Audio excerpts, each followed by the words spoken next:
I was struck by a line in the Pope's encyclical. I think it's the most interesting line in the whole thing, where he's describing the Tower of Babel. And he said, they chose homogenization over communion. Mm-hmm. They chose homogenization over communion, which implies that communion is not sameness, that communion by its very nature involves differentiated persons who are able to be in relationship with other people without doing one of those two things, without emotional cutoff, without isolation, and without fusion, right? So both the isolation and the fusion are the ways that we flee from being in real communion. Part of maturing is learning to differentiate like my emotions from the emotions of other people in my family, my ideas, understanding where they came from. We're so close to the family.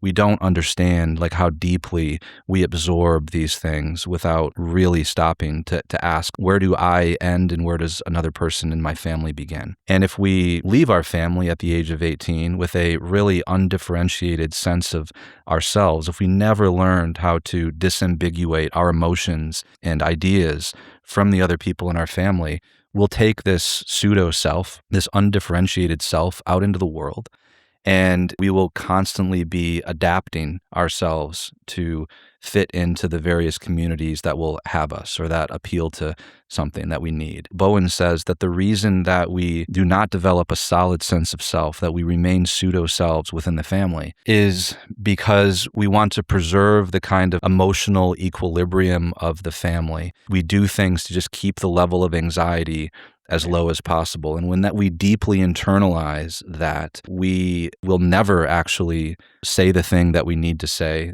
even if it's true. We're sort of in the mode of self-preservation. And a healthy family, it seems, can balance the differentiation of self with the communion. And the goal is not differentiation.